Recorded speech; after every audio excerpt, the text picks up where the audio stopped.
আমরা প্রথমে আজকে জানবো যে sine C plus sine D আর হলো cos C minus cos D সমান কি হয় বা কি লেখা যেতে পারে এই অনুসিদ্ধান্ত দুটি। তাহলে প্রথমে আমরা কি জানবো, প্রথমে জেনে নিব যে sine C plus sine D আর cos C minus cos D এই অনুসিদ্ধান্ত দুটি। আচ্ছা, সাইন সি প্লাস হচ্ছে sine D, sine C plus sine D সমান লেখা যায় 2 সাইন 1/2 ইন্টু হচ্ছে C plus D into cos 1/2 into হচ্ছে সি মাইনাস ডি। এটা হচ্ছে sine C plus sine D. আর cos C minus cos D সমান লেখা যায় 2 সাইন 1/2 ইন্টু হচ্ছে C plus D into sine 1/2 D minus C. এই হচ্ছে আমাদের sine C plus sine D আর হচ্ছে cos C minus cos D এই অনুসিদ্ধান্ত দুটি। এখন আমরা দেখে নিব যে আজকে আমাদের গাণিতিক সমস্যাটা কি আর আমরা কিভাবে এই অনুসিদ্ধান্ত দুটি সেক্ষেত্রে ব্যবহার করতে পারি। আচ্ছা, আমাদের গাণিতিক সমস্যাটাই হচ্ছে আজকে এখানে দেওয়া আছে sin a plus sin b সমান সমান √3 cos b minus cos a হলে, এখানে আমরা হলে উল্লেখ করে দেই, হলে দেখাও যে sin 3a plus sin 3b equal হচ্ছে 0, যেখানে b মাইনাস a হচ্ছে সূক্ষ্মকোণ। এখানে b মাইনাস a সূক্ষ্মকোণ উল্লেখ করা আছে। আচ্ছা, আমরা এখন যে কাজটা করব, প্রদত্ত যে রাশিটি অর্থাৎ যেটা দেওয়া আছে সেটা দিয়ে আমরা গাণিতিক সমস্যাটা সমাধান শুরু করব। সমাধান এখানে কি দেওয়া আছে, এখানে দেওয়া আছে sin a প্লাস হচ্ছে sin b ইকুয়াল হচ্ছে √3 into cos b minus cos a। এখন আমরা যে কাজটা করব, এই যে আমাদের দুটো অনুসিদ্ধান্ত sin c plus sin d আর হচ্ছে cos c minus cos d, এই অনুসিদ্ধান্ত দুটি এখানে আমরা ব্যবহার করি। আচ্ছা, তাহলে sin c plus sin d, এখন দেখি এখানে আছে sin a plus sin b, অর্থাৎ এখানে cd আর এখানে আছে ab, ফরম্যাটটা হুবহু মিলে গেছে, জাস্ট c আর d এর স্থলে এখানে আছে a এবং b। সুতরাং আমরা অনায়াসে sin c plus sin d অনুসিদ্ধান্তটি এখানে বাম পক্ষে আর হলো এই যে cos c minus cos d এই অনুসিদ্ধান্তটি ডান পক্ষে ব্যবহার করতে পারি।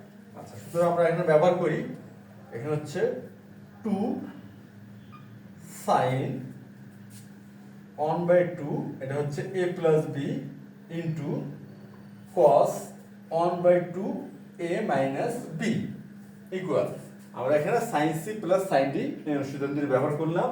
আর ডান পক্ষ ঠিক তাই √3, এখানে আমরা সেকেন্ড ব্র্যাকেট দেই, এখানে হচ্ছে 2 sin, এটা হচ্ছে a plus b plus a হবে আর কি 1/2। আচ্ছা, এখানে একটু ভালো করে লিখি আমরা,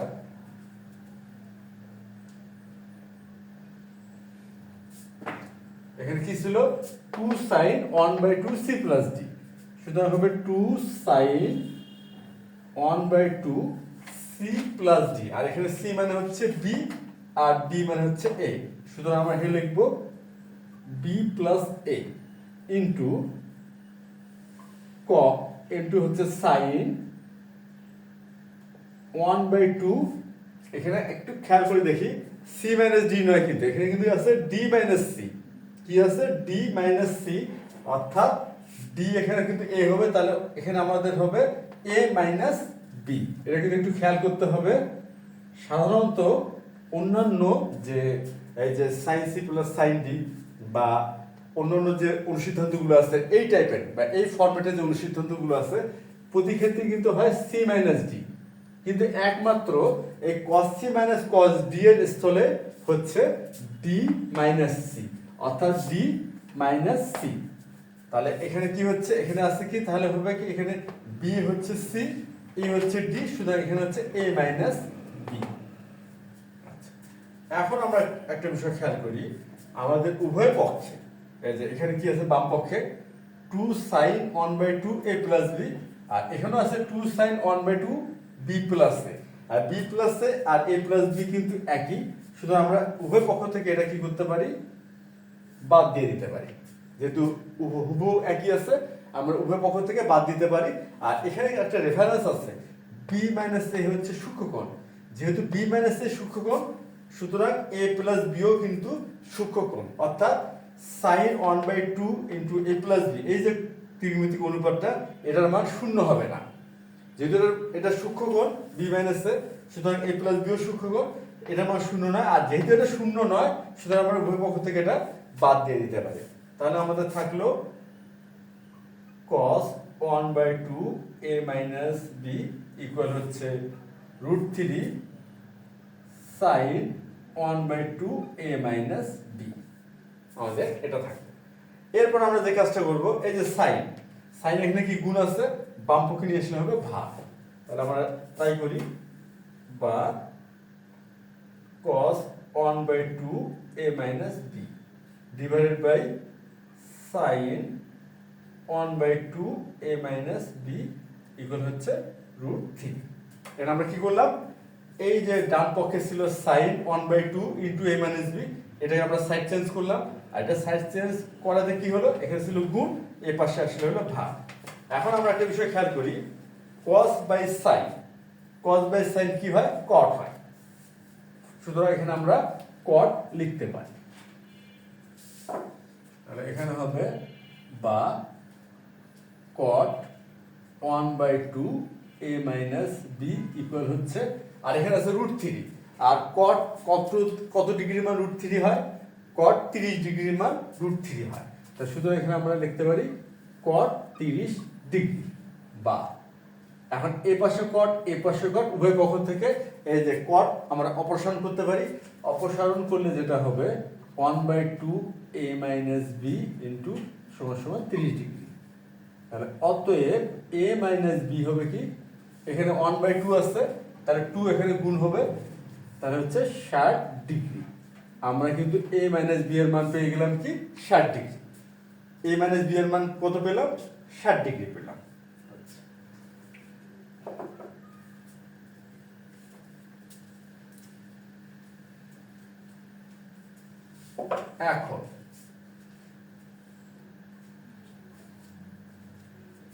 এখন আমরা একটা বিষয় খেয়াল করি, এখানে দেওয়া আছে কি sin 3a আচ্ছা প্লাস sin 3b ইকুয়াল 0, এটা আমাদের দেখাতে বলা হয়েছে। কি দেখাতে বলা হয়েছে, যে দেখাও যে sin 3a plus sin 3b equal 0। তাহলে এখন আমরা যেটা করব, এখন আমরা লেফট সাইডটা নেই, sin 3a plus sin 3b। এখানে আমরা কি করতে পারি, sin c plus sin d, এই অনুসিদ্ধান্তটি এখানে আমরা ব্যবহার করতে পারি। কি করতে পারি, sin c plus sin d। আচ্ছা, আর sin c plus sin d সমান কি হয়, 2 sin 1/2 ইন্টু হবে 3a প্লাস 3b ইন্টু এটা হবে cos 1/2 3a মাইনাস 3b। এটা হচ্ছে c প্লাস d, এটা হচ্ছে c মাইনাস d, এই হচ্ছে sin c plus sin d এর অনুসিদ্ধান্ত। আচ্ছা, এখন যে আমরা কাজটি করতে পারবো, এখানে কি আছে 3a প্লাস 3b আছে, আমরা অবশ্যই কিন্তু 3 কমন নিতে পারি, অর্থাৎ 3 কমন নিলে যেটা হবে 3/2 হবে, এটা এখানে হবে a প্লাস b। ঠিক একই বিষয় এখানেও ঘটবে, 3 কমন নিতে পারি, তাহলে এখানেও হবে 3/2 a মাইনাস b, আমরা কমন নিলাম। এখন একটা বিষয় খেয়াল করি, আমরা কিছু নাই কিন্তু মান বের করলাম, a মাইনাস b সমান হয় 60 ডিগ্রি। এই যেখানে কিন্তু a মাইনাস b আছে, এই a মাইনাস b এর স্থলে আমরা কি লিখতে পারি, 60 ডিগ্রি মানটা স্থাপন করতে পারি, কারণ a মাইনাস b সমান 60 ডিগ্রি হয়। সুতরাং আমাদের হচ্ছে 2 sin 3/2 a plus b into cos 3/2 into হচ্ছে 60 ডিগ্রি। এখন কি হবে, 60° আমরা 3/2 দ্বারা গুণ করলে কি হবে, এই যে 2 দিয়ে যদি আমরা 60 কে ভাগ করি তাহলে হচ্ছে 30, আর 30 আর 3 গুণ করলে হয় 90, অর্থাৎ এখানে হবে cos 90°। আচ্ছা, তাহলে 2 sin 3/2 a plus b into হচ্ছে cos 90°। আর cos 90° মান কত, cos 90° মান হচ্ছে 0। সুতরাং আমাদের এখানে হবে 2 sin 3/2 a plus b into 0। আর 0 সাথে যাই গুণ করি না কেন কি হয়, গুণফল হয় 0। সুতরাং এখানে হবে 0। আমাদের কিন্তু প্রমাণটা হয়ে গেছে, যে আমাদের যেটা প্রমাণের বিষয়টা ছিল বা দেখাতে বলা হয়েছিল sin 3a plus sin 3b সমান 0, আমরা কিন্তু নিয়ে আসতে পারলাম 0 বা 0। এগুলো হচ্ছে রাইট সাইড দেখানো হলো। তাহলে এখানে আমরা কি করলাম, এখানে আমরা যে প্রদত্ত রাশিটি দেওয়া আছে এই রাশিটি ব্যবহার করে রাশিটি বা সমীকরণটি, যে প্রদত্ত সমীকরণটি দেওয়া আছে এই সমীকরণটি ব্যবহার করে আমরা কি করলাম, a মাইনাস b এর মান বের করলাম। তারপরে বাম পক্ষে sin c plus sin d এর অনুসিদ্ধান্তের ব্যবহার করে আমরা কি করলাম, a মাইনাস b এর মানটা স্থাপন করলাম। আর তারপরে আমাদের কিন্তু প্রমাণটি হয়ে গেল।